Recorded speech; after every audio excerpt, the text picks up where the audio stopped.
Bonjour chers apprenants. Aujourd'hui, je viens aborder les rapports qui existent entre l'individu et sa société. Les rapports que l'homme entretient avec son environnement social. Nous allons voir les arguments indispensables pour traiter un sujet de dissertation portant sur l'impact de la société sur l'individu, l'impact de la société sur la liberté humaine. Nous allons voir les rapports qui existent entre la liberté et la société. Est-ce que la société garantit la liberté ou est-ce qu'elle est un obstacle à la liberté? Pour développer des arguments qui montrent que la société est un obstacle à la liberté, on peut dire tout simplement que être libre, c'est se libérer de toute société humaine, organisée étatiquement ou non. La société et la liberté, du moins, sont en conflit. La vie en société exige des engagements. Le vote démocratique est l'engagement selon lequel on se pliera à la volonté de la majorité de moment. Or, la liberté est aussi celle de changer d'avis sur ce mode du temps qui passe.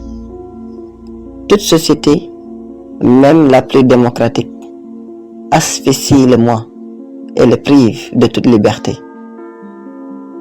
La liberté a pour condition l'absence de société organisée en État par un gouvernement politique qui parle de société nie alors sa liberté. Être libre renvoie au pouvoir de parler et d'agir conformément à notre société, au-delà de toute obligation et limitation. Mais cette liberté primitive de l'homme perd son sens en société. La société met par des lois autant de pression, de barrières sur l'homme, à tel point qu'il est involontairement obligé de se conformer.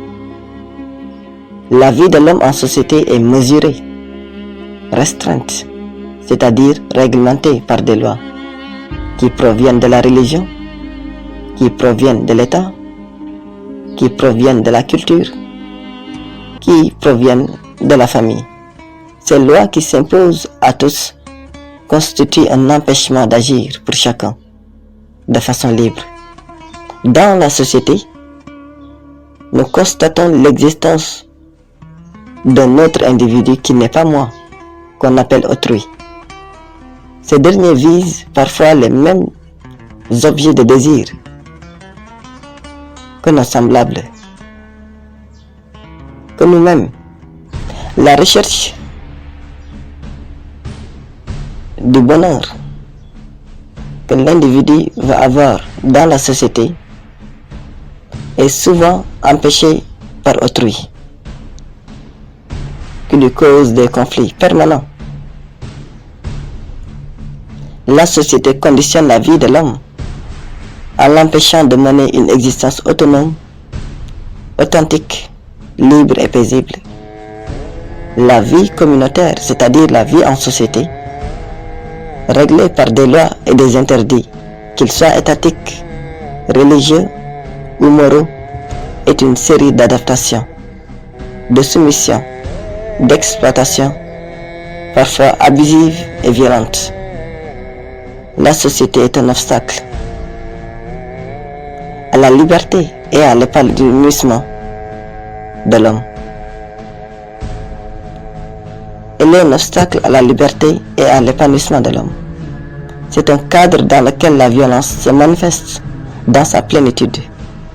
La société est un cadre d'insécurité quotidienne, de peur et d'effroi. Voilà les arguments qu'il faut utiliser pour montrer comment la société ou comment l'État annihile la liberté. Maintenant, montrons les arguments qui parlent de la société comme un bienfait pour l'homme. Quand est-ce que la société est bienfaisante pour l'homme? La vie en société permet à l'homme, grâce à l'échange de biens et de services, de subvenir à ses besoins de manière plus avantageuse que s'il vivait à l'état de nature. Par l'éducation et l'apprentissage qui existent en société, l'individu progresse constamment dans tous les domaines. Il peut devenir plus intelligent, plus compétent dans un art et surtout, il peut se moraliser et gagner en humanité. La société socialise et éveille l'esprit de l'homme. Mais elle est aussi un cadre qui permet à l'homme de transmettre sa culture ainsi que les pratiques matérielles et spirituelles qui la caractérisent. Sans société, l'homme reste à un stade très primaire d'évolution. D'une part, son comportement est inadapté à la vie en société. D'autre part, ses facultés comme le langage, la morale ou la créativité restent inactivées. La société éduque l'homme. C'est l'endroit où l'être humain, naturellement brutal et égoïste, apprend à être tempérant et à penser aux autres. L'éducation éveille en nous nos talents et notre curiosité. La société permet à l'homme d'être cultivé. Il ouvre son esprit en parcourant d'autres univers que le sien. Le cadre social facilite donc à l'homme l'ouverture aux autres hommes et aux autres cultures. La société est le meilleur cadre de solidarité et d'entraide. En société, et par l'unification des forces, nous sommes plus forts pour affronter et vaincre les difficultés de la vie.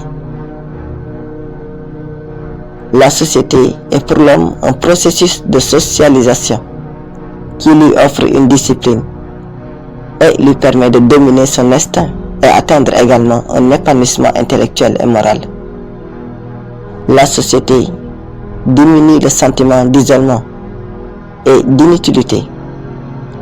La société améliore l'estime de soi, permet progressivement de s'affranchir du regard des autres et au final de mieux vivre avec la maladie. La société est le meilleur endroit où l'on trouve et trouvera toujours le confort et le réconfort. Par la société, l'homme abattu est réconforté.